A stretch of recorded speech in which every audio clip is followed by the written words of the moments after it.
당신은 어느 정도의 부를 원하는가? 어떤 인생이 성공한 인생이라고 생각하는가? 부와 성공에 대한 정의는 저마다 다르다.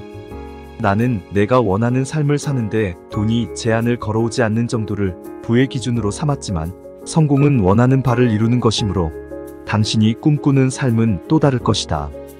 그 삶이 무엇인지 알아차리는 것부터가 시작이고 원하는 삶을 알아차린 뒤에는 그걸 끌어당기는 연습을 해야 한다.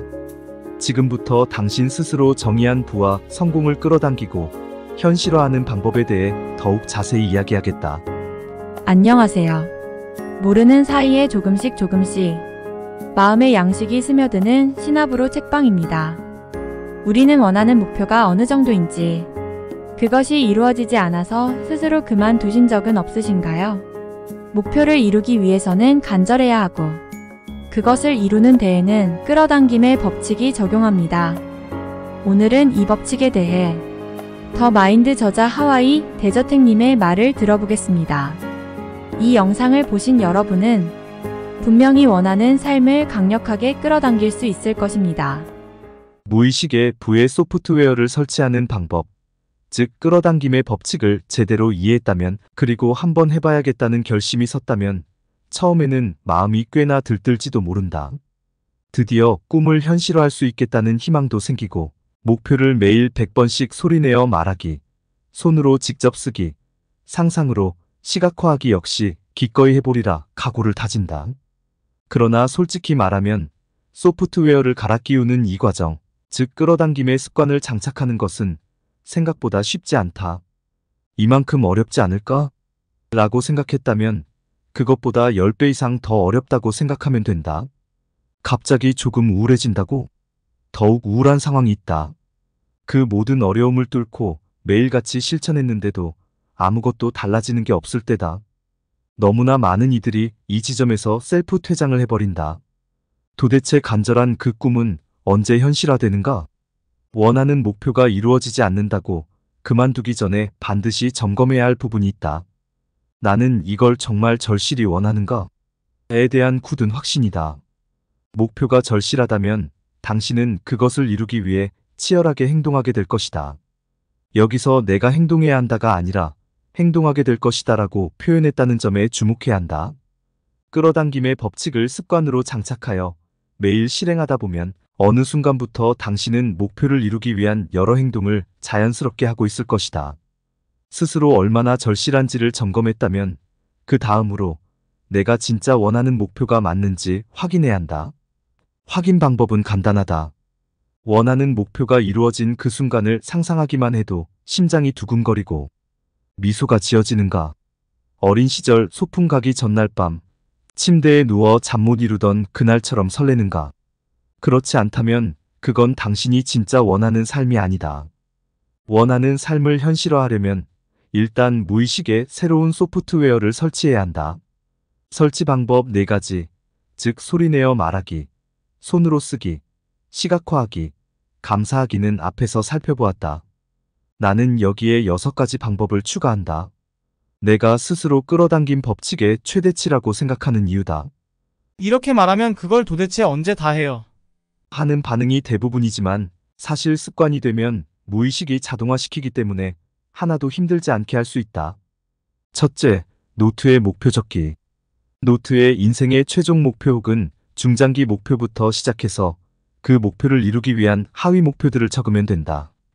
그리고 이 목표들과 전혀 관련 없는 다른 종류의 목표 역시 얼마든지 적어도 좋다. 인생의 최종 목표와 그 하위 목표들은 자산이나 수입과 관련된 경제적인 목표라 할지라도 커리어나 다른 부분에서 이루고 싶은 목표가 있다면 그건 역시 얼마든지 적어도 좋다는 말이다. 목표가 너무 많으면 안 되나? 라고 질문하기도 한다. 당연히 인생에서 가장 중요한 원하는 삶이라는 목표는 명확하게 하나여야 하지만 이를 이루는 과정에서 필연적으로 따라오는 목표의 개수는 얼마든지 많아도 괜찮다. 또한 전혀 다른 종류의 목표라고 할지라도 가장 중요한 목표를 방해하지만 않는다면 얼마든지 노트에 적어도 상관없다. 이렇게 적은 다음 하루에 정확히 딱 2번 읽는 것이 전부다. 아침에 일어나자마자 그리고 잠들기 직전 목표를 읽어보라. 그 시간대가 무의식으로 향하는 최적의 시간대이기 때문이다. 앞서 무의식의 소프트웨어를 새로 깔기 위해서는 의식적인 행위를 통하는 방법밖에는 없다고 강조한 바 있다. 그런데 과거형으로 쓰인 목표를 읽기 시작하는 그 순간부터 당신의 의식은 방해하기 시작할 것이다. 아직 이루어진 것도 아닌데 문장을 과거형으로 쓰는 게 무슨 의미가 있나? 너무 큰 목표 아니야? 현실적이지가 않잖아. 의식이 이러한 생각을 마구 올려보낸다. 그러니 철통같이 막아서서 방해하는 의식이 비실비실하게 무장해제된 바로 그 순간에 무의식으로 침투해야 한다. 그 최적의 타이밍이 바로 잠에서 막 깨어났을 때와 잠들기 바로 직전이다. 참고로 내가 적은 35개의 목표 중 10개는 이미 이루어졌다. 둘째, 목표를 1000번씩 90일간 말하기. 이 방법은 난이도가 가장 높다. 끌어당김의 모든 법칙을 다 해본 입장에서 이야기하자면 100번씩 100일간 연속으로 목표를 손으로 쓰는 것과 비슷한 강도거나 그보다 조금 더 어렵다. 사실상 나도 힘들어서 실현 불가능하다고 생각하다가 이것을 하면 인생이 바뀐다는 것을 믿고 의심 없이 실천했다. 목표를 1000번씩 90일간 말하는 이유도 습관화를 통해 무의식의 목표를 각인함으로써 새로운 소프트웨어를 설치하기 위함이다. 왜 100일도 아니고 90일일까? 2009년 유럽 사회심리학 저널에 따르면 특정한 행동을 매일 같은 시간에 실행하도록 한 결과 그 습관이 완전히 자리 잡는데 평균 12주가 걸렸다. 즉, 새로운 습관을 완전히 자기 것으로 만들기 위해서는 최소 3개월은 걸린다는 말이다. 밥 프록터는 그의 강의에서 이렇게 강조한 바 있다. 무의식을 바꾸기는 쉽지 않다. 며칠 몇 주 소리내어 말한다고 해서 무의식이 바뀌지는 않는다. 하루에 1000번씩 90일 동안은 해야 무의식이 바뀐다. 그렇게 한번 바뀌고 나면 이제 당신은 당신이 원하는 모습으로 평생 살아가게 된다. 셋째, 아침에 일어나자마자 선불 감사하기. 오늘도 진짜 최고의 하루였다. 너무 감사합니다. 조금 더 구체적으로 무엇이 감사했는지 이야기해도 좋다. 오늘은 이런 일이 일어났고 그래서 감사합니다라고 말하는 식이다. 아직 하루가 본격적으로 시작되기도 전에 그날 하루를 이미 다 경험한 듯한 마음으로 이렇게 감사하면 끌어당김의 효과는 극대화된다. 매일 아침 대부분의 사람들이 이마를 찡그리며 힘겹게 이불 밖으로 나오곤 한다. 너무 피곤해 조금이라도 더 자고 싶고 때로는 그냥 출근하기 싫기도 하고 때로는 오늘이 월요일이라는 사실을 깨닫고 절망하기도 한다. 이런 수만 가지 이유로 기분 좋게 아침을 맞이하기가 사실 생각보다 엄청나게 힘들다.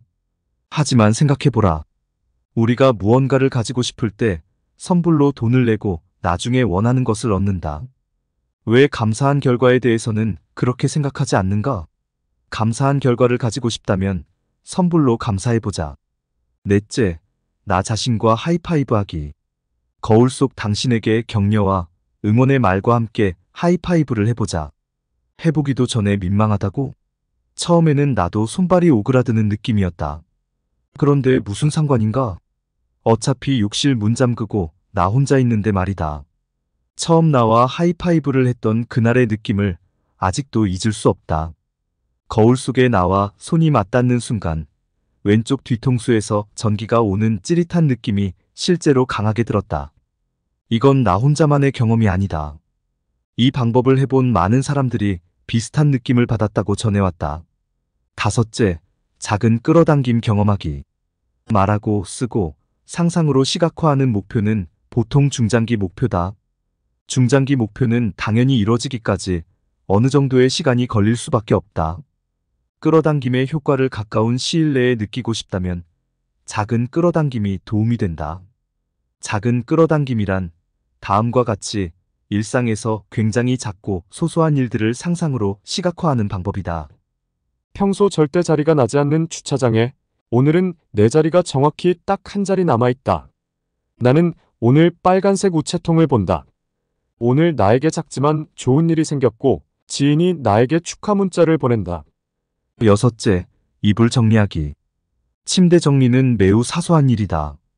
그런데 이 작은 습관의 아주 큰 장점 2가지를 꼭 강조하고 싶다. 첫 번째로 성공을 습관으로 만들어 자동화하기에 이보다 좋은 방법이 없다. 침대 정리는 최대한 손쉬운 일로 최대한 많은 성공을 경험할 수 있도록 해주는 좋은 방법이다. 앞서 이야기했듯이 침대 정리는 아주 사소한 일이지만 아이러니하게도 1년 365일간 단 하루도 빠지지 않고 아침에 이불 정리를 하기는 절대로 쉽지 않다. 만약 당신이 1년 중 절반만 침대 정리에 성공했다고 해보자. 그렇더라도 180여 번의 작은 성공을 한 것이나 다름없다. 1년 내내 성공했다면 무려 365번의 성공을 경험하는 셈이다. 두 번째로 스스로를 격려할 수 있다. 우리는 평소 많은 이들에게 격려를 건네지만 정작 스스로는 격려하지 않는다. 특별히 한 것도 없는 듯한데 시간만 훅 가버린 고단한 하루를 마치고 집으로 돌아오는 당신을 상상해보라. 그때 깔끔하게 정리되어 있는 침대를 본다면 당신은 이런 생각을 할 것이다. 그래도 내가 오늘 하루 이거 하나는 성공했구나. 아침에 그렇게 정신없었는데도 정리를 잘 해놓고 나갔네. 바로 그 순간 스스로를 마음껏 격려해 주어도 좋다. 긍정의 에너지가 내면에 가득 차오를 것이다. 위에서 언급한 끌어당김의 법칙을 정리해보자. 목표를 소리내어 하루 100번씩 말하기. 손으로 하루 100번씩 100일간 쓰기. 상상으로 시각화하기. 감사하기. 노트에 목표를 적고 취침 전후로 읽어보기. 1000번씩 90일간 말하기. 선불 감사하기. 셀프 하이파이브 하기. 작은 끌어당김 경험하기. 아침에 일어나서 이불 정리하기. 이 모든 방법은 단 한 개도 예외 없이 전부 내가 직접 해본 방법이다. 여전히 이걸로 내 인생이 바뀐다고? 라는 의구심이 드는 사람이 있을 것이다. 성공한 기업가이자 작가, 자기계발계의 대가인 밥 프록터의 말로 대신 답하겠다. 끌어당김의 법칙이 이해가 가지 않는다고 믿지 않을 필요는 없다. 당신은 전기를 이해하지 못할 수 있지만 전기의 혜택을 누린다. 나도 도무지 전기가 어떻게 만들어지고 작동하는지 여전히 이해할 수 없지만 전기로 저녁을 만들 수 있다는 건 알고 있다. 당신도 전기를 사용하라. 매일 끌어당김을 반복하는 일이 힘겹게 느껴진다면 이렇게 생각해보자. 혹시 매일 세수하거나 밥 먹는 것을 지겹다고 생각한 적이 있는가? 무의식의 목표를 심는 과정도 크게 다르지 않다. 매일 세수를 하듯 매일 밥을 챙겨 먹듯 하루하루 끌어당김을 반복한다고 생각해버리는 것이다. 동기부여는 매일 일상처럼 해야 한다. 인생에서 힘든 순간이 왔을 때만 하는 것이 아니다. 끌어당김을 습관으로 장착하면 부에 관한 것뿐만 아니라 직장생활, 사업, 운동, 개인적인 도전 등 삶의 모든 영역에서 목표가 자연스럽게 현실로 펼쳐지도록 당신을 도울 것이다. 저번 영상에 이어 오늘은 우리의 목표를 현실로 만드는 과정을 10가지로 정리하였습니다. 대다수 사람들은 몇 주 길게는 몇 달간 원하는 삶을 끌어당기려 하다가 어느 순간 멈추는 경우가 많습니다. 그럴 때는 저자의 말을 빌려 우리가 매일 세수하듯이 일상에 필요한 행동이라고 생각하면 됩니다. 물론 습관을 만드는 일은 쉽지 않습니다. 몇십 년이 넘게 무의식에 내재된 프로그램대로 살아왔기 때문입니다. 하지만 원하는 삶이 간절하다면 이 실천을 통해 이룰 수 있다고 생각합니다. 오늘 이 영상을 시청하신 여러분은 어제보다 더 나은 오늘이 될 것입니다. 이상 신압으로 책방이었습니다. 안녕.